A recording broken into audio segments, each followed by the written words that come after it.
It was actually way cooler than I expected it to be. Wow, this is very intuitive. That was cool. Oh, I did it! Unbelievable. That was really fun, and that was a lot easier than I thought it would be. Welcome to Upward with Transfr, where we tackle our evolving workforce and how educators, governments, and industries are changing to keep up. We're dedicated to building effective pathways for workers and job seekers to get the skills they need to get into well-paying careers in high-growth industries. Our part in that is designing and distributing hands-on simulations that learners can use to explore new career options and develop core skills before entering an in-person vocational training program. Transfr simulations augment human educators, broadening their range of classroom possibilities without expensive facilities build-outs or specialized equipment. I'm Jack Sislak, Editorial Director at Transfr, and your host. For this episode about non-traditional career paths, I'm joined by Transfr's Head of Instructional Design, Dr. Jeanine A DeFalco, for a robust conversation about the arts, instructional design, and more.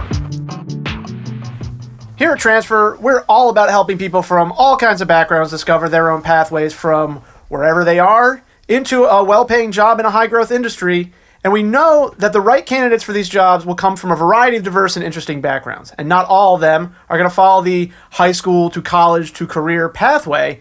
Continuing our series of episodes about non-traditional career pathways, we're sitting down with Transfr's own Head of Instructional Design to tell us about her unique journey to joining us here at Transfr. So Jeanine, please introduce yourself and tell our audience a bit about who you are and what you do here at Transfr. We'd love to hear it.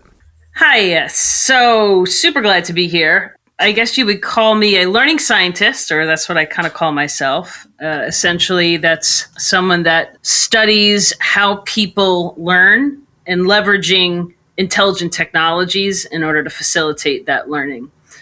I'm here at Transfr because I'm leading instructional designers in a very unique opportunity to create learning and training experiences in virtual reality.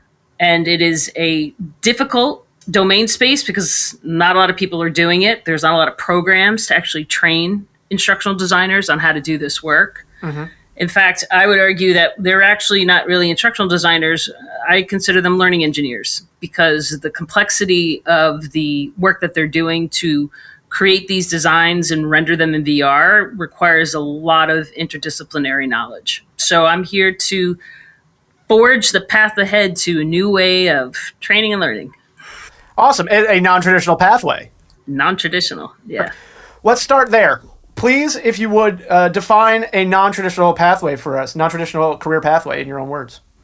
Sure. So non-traditional pathway, what we're talking about is a traditional pathway would be someone goes through, kindergarten through 12th grade. Maybe they go to college, they get a bachelor's or a master's degree or a doctoral degree, unless they're doing more of those vocational journeys, like they're going to be a lawyer or something. And Sure. That's a pretty standardized traditional path. The non-traditional is somebody that's not doing that, right? Like maybe they've gone all through high school. Maybe they haven't. Maybe they were a high school dropout and they got their certification saying, yep, okay, I can proceed on to college from here. Sure. But, the truth of the matter is that while we're calling it non-traditional now, the history of education, at least in the United States, is much more akin to kind of what we're doing, right? I mean, when the country was founded, and I would say, up until the 19th century, we didn't have a lot of opportunities for standardized learning, classrooms, a lot of one-room classrooms, Right.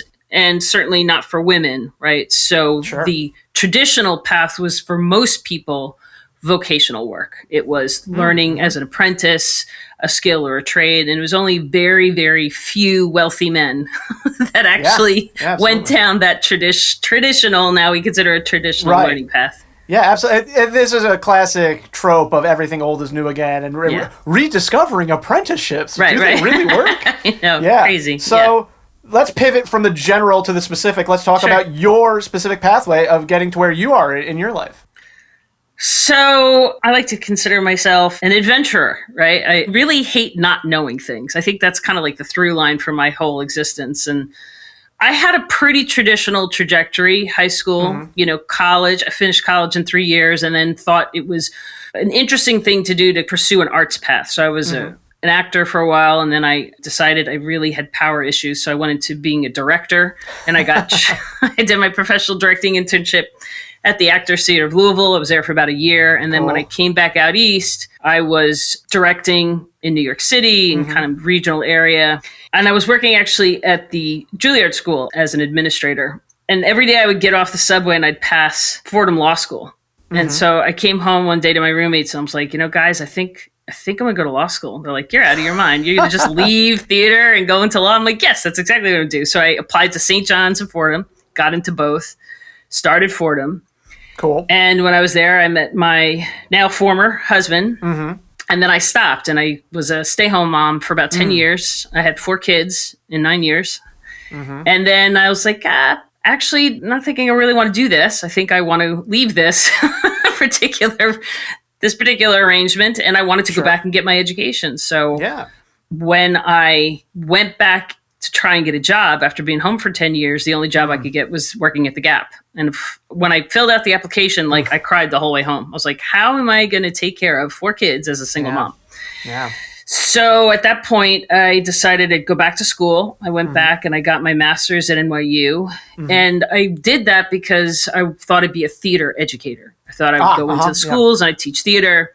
And I had a really great professor who challenged me. And I said, well, theater, people can learn, right? They can learn from doing experiential learning. And he says, show me an empirical paper that shows how the arts lead to learning. You won't find it. I was like, that's preposterous. Of course, there's got to be something out there. Right. Somebody's got to do something. And there wasn't. There was nothing there. And then, of course, in my infinite wisdom, I'm like, well, then I'm going to do that. I'm going to figure out how to measure stuff. So I applied to Columbia, and I got into their program. And I was attracted to it because they did all this embodied cognition work, and they were doing a lot of work in simulations, avatar. Cool. This whole new landscape of leveraging different technologies to support learning. Absolutely. And so that was really exciting. And then I realized why there was no empirical papers, because as an artist, trying to figure out how to measure stuff is actually hard.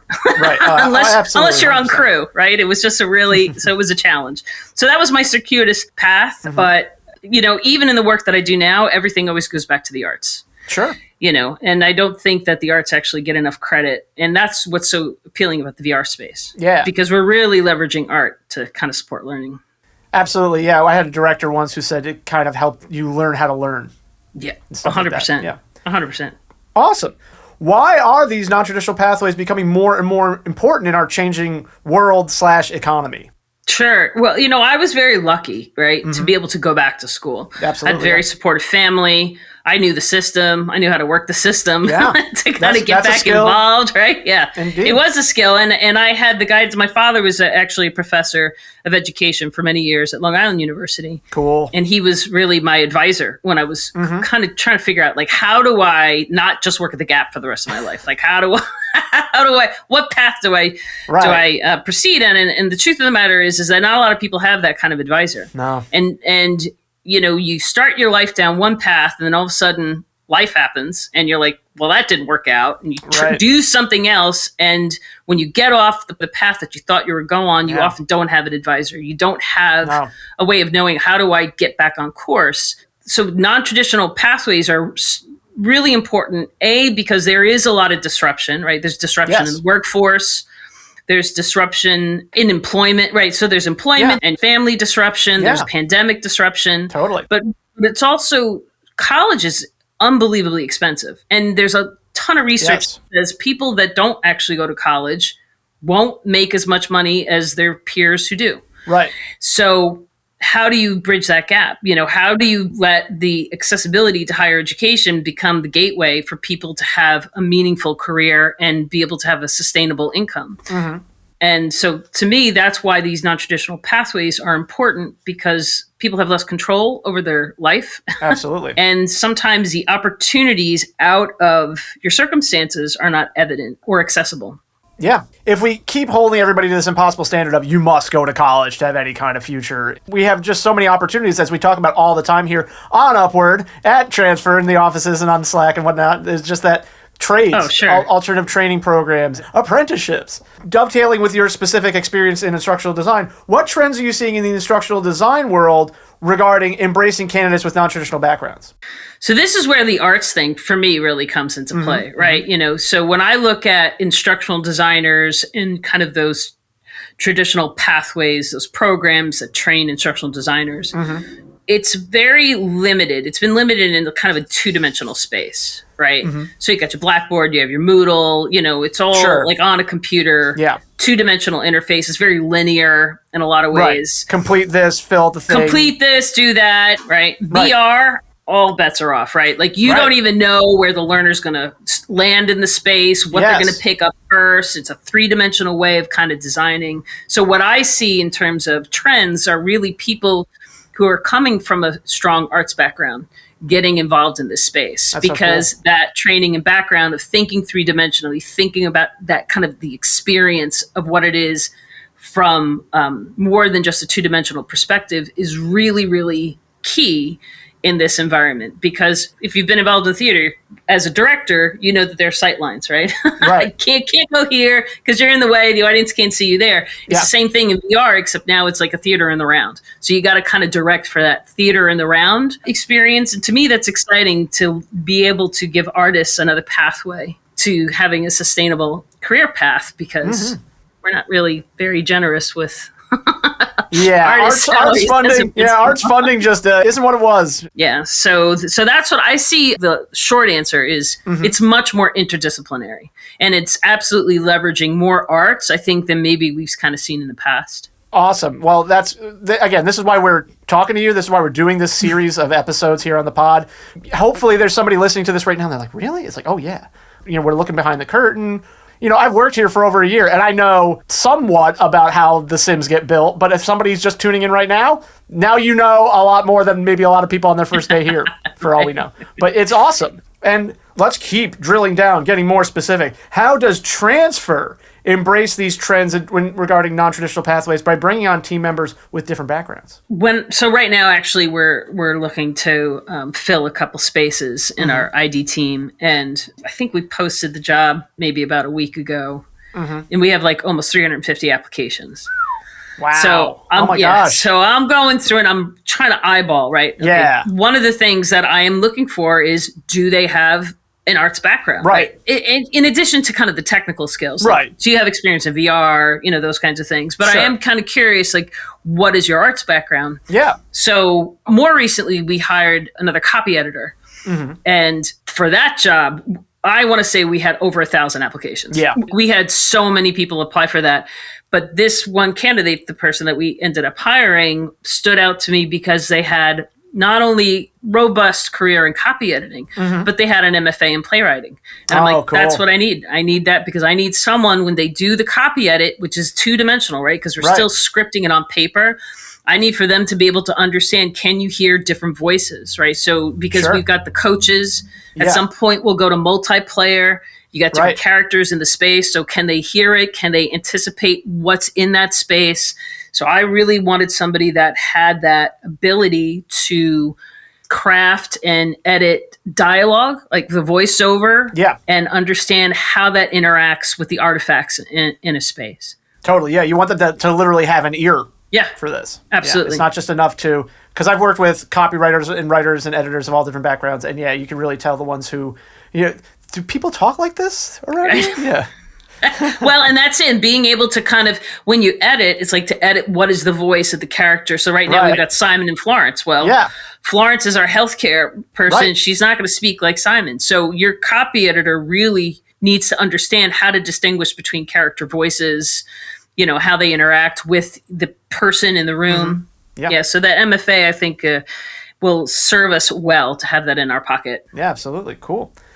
And let's talk a little bit more about any clients or partners, any external people you've interacted with when it comes to how are you seeing them lead the way when bringing on people of different backgrounds into trying to get them into these well-paying jobs? So people that I have spoken to are fascinated by the VR space. They think like, oh, that's novel, that's interesting. What does that look like? Right. But I also feel that a lot of people get jazzed about the mission. Absolutely. And that's the thing that really kind of interests them. I have a very, very good friend of mine. He's an entrepreneur. He invests in a lot of companies. when I spoke to him about this work, the thing that really resonated with him was the fact that the company is oriented towards more of a social justice kind of mission, or like how do we empower more people to be financially autonomous? So my work before I came here, I was with the Army, and I really loved being a scientist in the simulation and training lab in Orlando. I was stationed at West Point for a couple of years, but then I went to Orlando, and I loved that work because it was so mission driven. So the Army funded my dissertation work when I was at Columbia, and I remember meeting the gentleman who was responsible for it all, Dr. Bob Sotomayor, who was kind of like my hero. And before I even signed up to do the work with him, we had met at a restaurant across the street from Columbia. And I was like, why do you work for the Army? Like, you're a scientist, you're an engineer, you're a PhD guy. Like, why are you working for the Army? And he had said to me, I believe if I do my job well, then another soldier comes home safely. And I was like, I can get behind that, right? That made it really meaningful to me. So what I learned, amongst other things, working for the Army, is being part of an organization that is mission driven. I don't think people appreciate how important that is, right? And you look at teachers are a mission driven kind of organization. It's like, why would you have a really poor salary? Right. Because you have to believe in the work that you're doing. And so I feel this is really comparable to that. Yeah, the teacher thing is a very complicated issue when it comes to why teachers are so underpaid, and that's a larger societal challenge. Yeah. I've worked at a bunch of different tech companies, and I'm very happy that here at Transfr we have a specific thing we're trying to fulfill in society versus just being like, we make this software, give us money. Like, no, this is like, we make this software. We're trying to have an impact in the real world and get people like, hey, we can help you have an electrician in your area to fix your house so that you can keep having power. The more we learn here at Transfr, or individuals of us learn about how, I don't want to say dire, I'll say challenging the situation is for people in the skilled trades, the more we are able to see how what we do here at Transfr could really affect the real world. And that's huge. That does. It keeps people motivated, keeps people engaged. Absolutely. Let's as I kind of just pivoted sort of to a better vision of the future. What is our vision of the future? What does it look like when we have more people from non-traditional backgrounds in more roles across the country? For me, it's like super exciting, right? I mean, it's exciting because we know that there's strength in diversity, right? We know that when you have multiple perspectives and getting feedback from people who have different kinds of experiences and different kind of expertise, different zones of genius, right?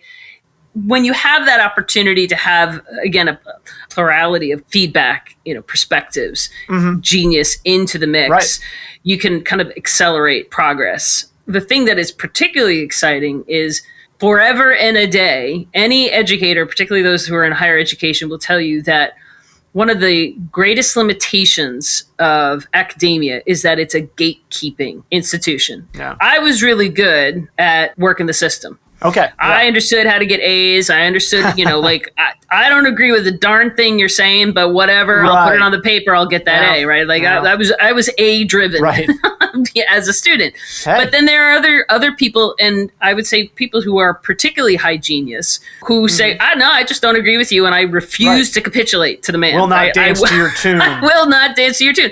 Now, and again, so it's not necessarily that they're less intelligent, but there are a variety of reasons why people don't make it through the academic system. Yeah. And the academic system is a gatekeeper. So if you do not have that high school diploma, if you do not have that college degree, you then are not even going to be considered for certain kinds of employment. Some would say it's not a very principled way of living, of saying, like, you tell me to jump how high, it's a skill set, right? And I kind of mastered that. I think I mastered that because I understood, like, if I want to get to, point Z, there are certain things that I had to do, and I only had a certain amount of power in order to kind of get to where I wanted to go. Other people, and again, it's not necessarily even a matter of intelligence. I would argue some of your highly intelligent people do not make it through the system because they're non-traditional learners, or, they insult their teachers because they tell them they're wrong all the time. They don't like that, it turns out. No, it's actually, they're not a big fan of it, right? Like, you're wrong. I'm speaking truth to power. The power does not care. Power does not care, but that's exactly, and especially if it's coming from a kid. Yeah. If we are able to kind of get more people mainstream in problem solving in career paths, right, and bypass the gatekeeping, I just think it's going to there's more opportunities Yes. for progress and growth. That's kind of my short answer. Well, I think it's a good one. It's a huge, awesome note to end on. And yeah, this has been a really awesome conversation. Jeanine, thank you so much for being here and taking us through this whole journey of your background, ending with our vision of the future for hopefully, a world where lots of people with lots of different backgrounds are finding their own pathways into well-paying careers in high-growth industries and keeping the world going just a little bit longer, maybe a little happier of a place. So thanks again so much for being here. And thanks also all of you at home for listening. And definitely join us again on our next Non-Traditional Pathways episode of Upward. Take care, everybody. Take care, Jeanine. So thank you so much. Thank you.